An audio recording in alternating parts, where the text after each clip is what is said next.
اور حق تعالیٰ فرماتے ہیں ہم نے جن کو حافظ بنایا وہ ہمارے چنے ہوئے منتخب لوگ ہیں۔ استفینا، چنے ہوئے لوگ ہیں، ساری دنیا حافظ بن ہی نہیں سکتی۔ بہت سے لوگ خود حافظ بننا چاہتے نہیں بن سکتے، بہت سے والدین اپنے بچوں کو حافظ بنانا چاہتے نہیں بن سکتے۔ کیوں؟ اللہ فرماتے یہ میرے چنے ہوئے لوگ ہیں، یہ میرے منتخب لوگ ہیں۔ ہاں، ان کی کوشش کا ثواب ان کو ضرور ملے گا، انہوں نے جو ہمت کی ہے اس کا اجر ضرور ملے گا، یہ محروم نہیں رہیں گے۔ لیکن فرمایا کہ ہم قرآن کی دولت یہ نہیں ہے کہ ہم طاقت والوں کو دے دیں، دولت والوں کو دے دیں، نہیں، فرمایا یہ ہمارے چنے ہوئے لوگ ہیں، غریبوں میں اکثریت ہوگی، امیروں میں بھی نواز دیے جائیں گے، ماشاءاللہ، یہ منتخب لوگ ہیں۔ اور ان کی شان و شوکت تو حشر کے میدان میں پتہ چلے گی۔ آج دنیا میں تو یہ سب سے ہمیں کمتر نظر آتے ہیں نا، اور مسلمان کے ہاں آج انگریز کی ڈگری بڑی ہے اور قرآن کی ڈگری چھوٹی ہے۔ انگریز کی ڈگری بڑی ہے جی، ایم اے پاس ہے، فلاں ہے، حالانکہ کیا ہے وہ صرف ایک انگلش جانتا ہے۔ اور آپ کو پتہ ہے کہ امریکہ کا بھنگی بھی انگلش ہی بولتا ہے، برطانیہ کا بھنگی انگلش بولتا ہے، پشتو تھوڑی بولتا ہے یا پنجابی بولتا ہے، کیا بولتا ہے وہ؟ انگلش بولتا ہے۔ اگر انگلش علم ہے تو وہ تو بھنگی بھی بول رہا ہے، پھر کمال کیا ہوا؟ علم تو قرآن و حدیث ہے جس میں جنت دوزخ کے واقعات ہیں، انسانیت کی فلاح کا جس میں رستہ بتایا گیا، اس کی نجات کا رستہ بتایا گیا، اور انسان کے آنے کا دنیا میں مقصد بتایا گیا، اور اس کی کامیابی کا راز بتایا گیا۔ فرمایا ثم اورثنا الکتاب الذین اصطفینا من عبادنا۔ حق تعالیٰ فرماتے ہیں قرآن کریم ہم نے تمہیں بطور میراث کے عطا فرمایا ہے۔ فرمایا یہ امت بھی ساری امتوں میں سے چنی ہوئی ہے جسے قرآن دیا گیا ہے، اور پھر امت میں سے حفاظ کرام یہ چنے ہوئے، اللہ فرماتے ہیں یہ میرے منتخب لوگ ہیں جن کو میں نے قرآن کی دولت سے نوازا ہے۔ یہ قرآن کریم اتنا عظیم ہے، لو انزلنا ھذا القرآن علی جبل لرأیتہ خاشعا متصدعا من خشیۃ اللہ۔ اب تعالیٰ فرماتے ہیں ہم اس قرآن کو اگر پہاڑوں کے اوپر نازل کر دیتے وہ ریزہ ریزہ ہو جاتے۔ یہ حافظ قرآن کا سینہ ہے جہاں پورا قرآن محفوظ ہے، وہ ریزہ ریزہ نہیں ہوتا بلکہ وہ تو بلند ہو جاتا ہے، وہ عظیم ہو جاتا ہے۔ فرمایا حافظ قرآن دھرتی کے اوپر چلتا ہے، آسمان سے ملائک اس کو رشک کی نگاہ سے دیکھتے ہیں۔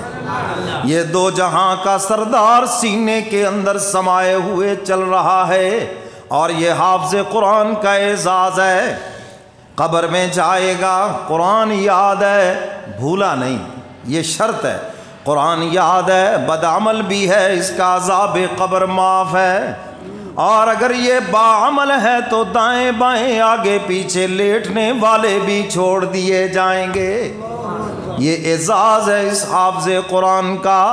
اور فرمایا حشر کے میدان میں آئے گا، حق تعالیٰ فرمائیں گے حافظ قرآن آج تیرے خاندان کے وہ 10 افراد جن پہ جہنم واجب ہو چکی ہے، ان کے پاس صرف کلمے کی دولت ہے، لا الہ الا اللہ محمد الرسول اللہ۔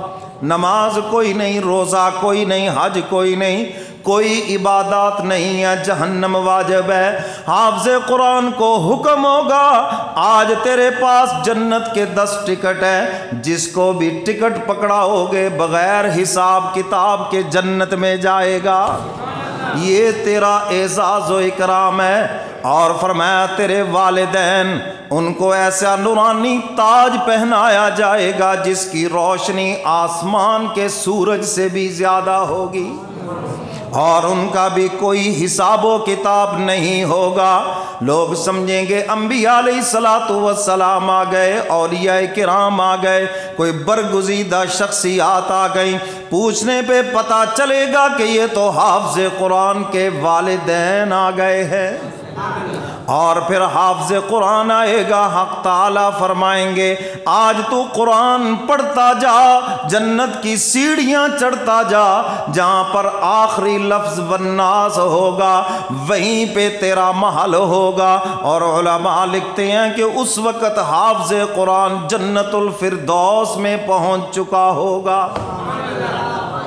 یہ ہے اعزاز حافظ قرآن کا، یہ ہے جن کو ہم حقیر سمجھتے ہیں، یہ ہے جن کی آج عزت ہمارے دلوں میں نہیں، کیونکہ میڈیا نے ہمارے اوپر اثر ایسا کیا ہے،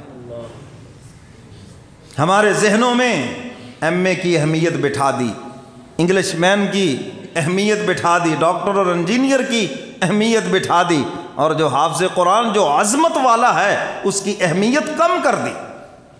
حضور فرماتے خیرکم من تعلم القرآن وعلم، بہترین وہی ہے جو قرآن پڑھنے والا یا قرآن پڑھانے والا۔ جو ڈگری ہمیں حضور دے گئے ہمیں اسی پہ فخر ہے۔ اللہ اکبر۔ تو میرے محترم سامعین، علماء کرام، حدیث مبارکہ میں آتا ہے اللہ قیامت کے دن سارے علماء کو جمع فرمائیں گے، جمع ہو گئے، اللہ فرمائیں گے علماء کی جماعت، میں نے یہ تمہارے سینوں میں جو اپنا نور منتقل کیا ہے، یہ جو علم منتقل کیا ہے، اس کا یہ مطلب تھوڑی ہے کہ میں نے تمہیں سزا دینی ہے۔ حدیث مبارکہ کے الفاظ ہیں قد غفرت لکم، فرمایا جاؤ میں نے تم سب کو معاف کر دیا ہے، میں نے یہ علم تمہیں دیا ہی اس لیے کہ میں تمہاری بخشش کروں، تم تو امت کے نفع کے لیے پیدا کیے گئے، دنیا میں علم دین سے امت کو تم نے نفع پہنچایا اور بغیر کسی پیسے کے۔ ایک ڈاکٹر سے آپ نسخہ لکھاتے ہیں، رکھ دو جی 5,000 روپے ادھر، 2,000 روپے ادھر، لینوں میں بھی لگو، کھجل خراب بھی ہو، ذلت رسوائی بھی برداشت کرو، اور اس سے ایک بیماری کی ایک گولی لکھوانے کا 5,000 2,000 دیتے ہو، اور مولوی سے لاکھوں کا مسئلہ پوچھتے ہو وہ کچھ بھی نہیں۔ وراثت کا مسئلہ کروڑوں کی تقسیم ہے تمہاری، کروڑوں روپے تم نے بانٹ لیے، اور جس نے تقسیم کر کے دی ہے اس کے لیے جی بولو تو صحیح، انا للہ و انا الیہ راجعون، ٹھیک کہہ رہا ہے وہ، جس نے کروڑوں کی تقسیم کر کے دے دی، ابا فوت ہوا کروڑوں کی جائیداد کے مالک بن گئے، مولوی صاحب کو بلا لیا جی آؤ جی تقریر کریں، حافظوں کو بلا لیا قرآن پڑھ کے بخشیں، دعا کر دیں جی ساڈا ابا بخشیا جائے، کتنے کے پیسے دے کے بھیجتے ہو؟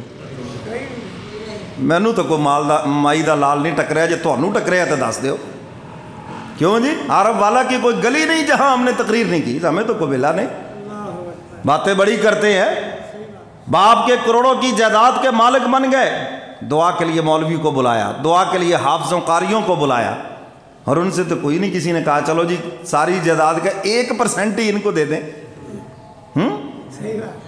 جس نے وراثت کی تقسیم کر کے دی ہے، وراثتی فتویٰ عدالت میں بھی ویلڈ ہے، اس کے لیے کچھ بھی نہیں۔ اچھا جی حضرت صاحب بڑی مہربانی جی، بہت شکریہ جی، ماشاءاللہ بڑے چنگے ہو تسی۔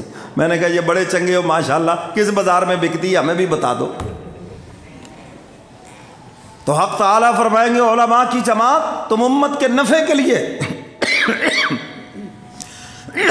الحمدللہ حضرات علماء کرام نے امت کو نفع پہنچایا نہیں، پہنچانے کا حق ادا کر دیا۔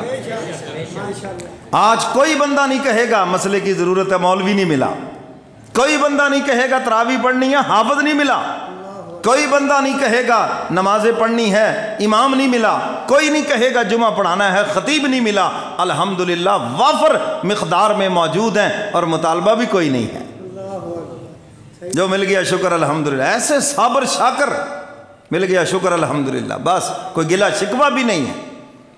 تو حق تعالیٰ فرماتے علماء کی جماعت میں نے علم اس لیے تھوڑی دیا ہے کہ تمہیں عذاب دوں، یہ اپنا نور تمہارے سینوں میں جو منتقل کیا ہے اس کا مقصد ہی یہ ہے کہ میں تمہاری بخشش کروں، قد غفرت لکم، جاؤ میں نے تم سب کو معاف کر دیا ہے، اور یہ تمہارا اعزاز ہے۔ تمہارے خاندان میں 70 افراد، 1 2 نہیں کتنے، اور میں جن پہ جہنم واجب ہو چکی ہے، 70 ٹکٹ ہے تمہارے پاس، یہ تمہارا اعزاز ہے، جاؤ جس کو دو وہ بھی تمہارے ساتھ بغیر حساب کتاب کے جنت میں جائے گا۔ تم نے اپنے گھر میں ڈاکٹر بھی بنا لیے، انجینئر بھی بنا لیے، کوئی ایک بخشانے والا بھی بنوا لے، تمہاری سفارش کرنے والا بھی کو بنا لے، کوئی حافظ قرآن بنا لے، کوئی عالم دین بنا لے، کوئی خاندان کی بخشش کا ذریعہ بن جائے۔ اور میں کہا کرتا ہوں چودھریو تم اگر اپنے بچوں کو مولوی بناؤ سارا فساد ختم ہو جائے۔ یہ جو روزی کا دھندا بنا رکھا ہے یہ کوئی بزنس تھوڑی ہے، تو جو مل گیا شکر الحمدللہ، نہیں ہے تو نہ صحیح، اللہ اللہ خیر صلی اللہ۔ اس کا نتیجہ یہ نکلتا ہے کہ وہ عالم نے داڑھی رکھ لی اور تو کام کو چلتا نہیں، اذان سیکھ لی، 2 صورتیں سیکھی، امامہ شروع کر دی، اور مقتدی خوش سستا تو لبیا ہے نا۔